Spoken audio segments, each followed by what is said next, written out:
Where it all began. Well, when I was a baby, at 3 months of age, I was left in Philadelphia.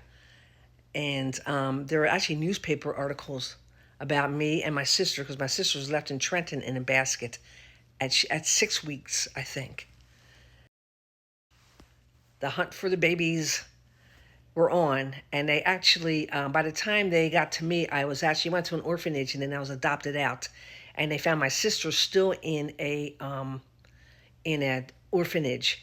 So, but they wouldn't let her be with my mom, but they brought my mom, my dad in, they arrested my father. It's a long story, but this is where it began. 3 months of age, I always say, just like Moses, I was left in a basket. I just wasn't left in water. You always see me putting pictures of Ocean City out. Well, I was kind of raised down Ocean City. Um, in the summertime, my mother was born there, and our family was very fortunate to always have a house down Ocean City. So for me, it's memories to go down there. And I was always on the beach. All the pictures of me, don't have any pictures of a baby, but as 2 years old, 2.5 years old, I was adopted out. And so there's always pictures of me on the beach in Ocean City. Yes, I had dark hair, curly hair. I kind of didn't like it when you have curly hair, you want to straighten it out. And my mom didn't like that. But anyway, I had a GT Mustang 390 engine. During the times I wasn't walking in the Lord, and I honestly should have been killed in it. I've had some situations in that car, and God just spared my life. At 26 years of age, I came back to the Lord, and I did my first missions trip. I went to a Christian college, and we all went out to Haiti. That's me up there in the suitcase. I learned a lot through this Christian college because there was all kind of different people in that college. It was kind of very liberal, so I actually met people in witchcraft. And yeah, it was a big eye opener for me being a newborn Christian, but God had me there to learn and grow about people. In 2009, I had a bout with cancer, stage 3. They said it was very aggressive. I wasn't sure if I was going to make it, but I'm going to tell you something. I prayed and I praised myself through that cancer. And a lot of people also prayed for me, prayer warriors. 2017, found my whole family on Ancestry, mother's side, father's side. Unfortunately, the one I was looking for was my mother, and she passed away. My father's passed away too. But I finally got to meet my brothers and sisters, one of 12. Now, I always say, like Joseph, I'm one of 12. And the youngest is a biological, and my other brothers and sisters were half brothers and sisters. And the youngest for Joseph was Benjamin, who was his biological brother. It was a great day to meet my brothers and sisters, and I'm about to meet a new sister that came in on Ancestry, and my mom was having babies up to 50 years of age. Isn't that amazing? I have like a 30-year-old, 35-year-old brother. So this August, I'll be meeting another sister, and I'll be making videos there. We're excited about that. Cousins, I have nieces, all ages. It's just cray cray. Okay. On my father's side, I am the youngest. On my mother's side, I'm the second oldest. I also have 3 different birth certificates, 3 different names, my biological name. And then when I was fostered out, they were allowed to name me. Since they didn't know my name, I was left in a basket. I was adopted out. They were allowed to name me. So yeah, it's just very interesting. Life, and how the Lord has led me and shown me things and healed me in a lot of areas. So I started evangelizing in my 20s. I started standing on the streets, and I have an easel, and I have on there, "Let me pray for you. Do you want prayer?"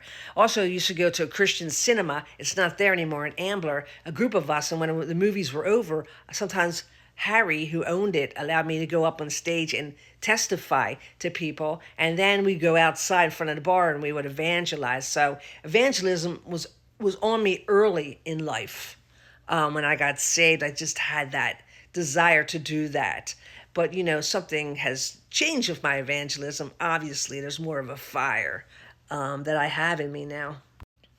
Basically, I started a new church. It's called New Destiny Christian Center. This is our core group, corporate prayer, and through Pastor Teresa and her husband, Pastor Dave, I was given a word, and more fire. And after that, things just started taking off. It's the Holy Spirit. It's not me. And I just always had a desire to evangelize, and it's just been kind of revved up, I'm going to say. And looking forward to see what the Lord has for me as I go on, because I really want to be evangelizing to more than just one person. I actually would like to evangelize to multiple people, and that's a desire in my heart. So we'll see what the Lord brings and what he does. But it's been through years and years of testing with me and walking. You have your ups, you have your downs, and yielding to the Lord. It just, for me, it's been 40 years of walking in the Lord.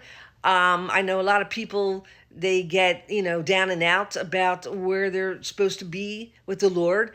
And trust me, I've had those situations. And even when I go out to evangelize, sometimes my flesh doesn't really want to. It kind of pulls back, or, it feels like a heaviness. And you got to break through that. And that's what I've been doing. And, the Holy Spirit has just been blessing.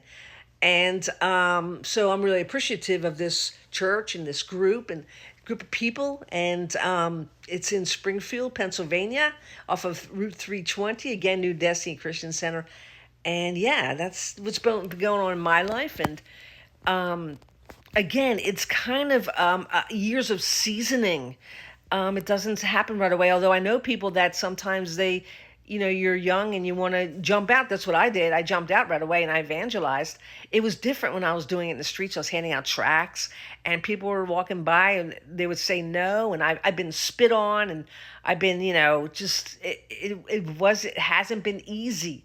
Okay. But this is kind of different. It's kind of like I'm being now led to the people instead of me standing there randomly just handing out things. Nothing wrong with that, please. But this is something new that I'm learning. And can I just tell you, when I do speak to people, like when I went to the mall the other day and I had 3 people I spoke to, not one of them said no.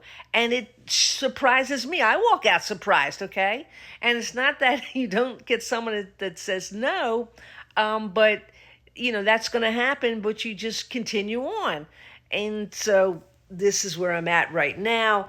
And people have been asking about me to put out my testimony. So it could be longer. Trust me.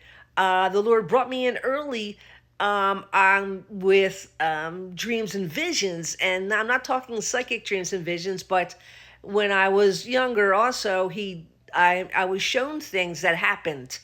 And I couldn't understand what was going on. And then I started learning more about the prophetic. And, God still speaks to you in dreams and visions. He said in the last days, he's going to pour out his Holy Spirit upon you.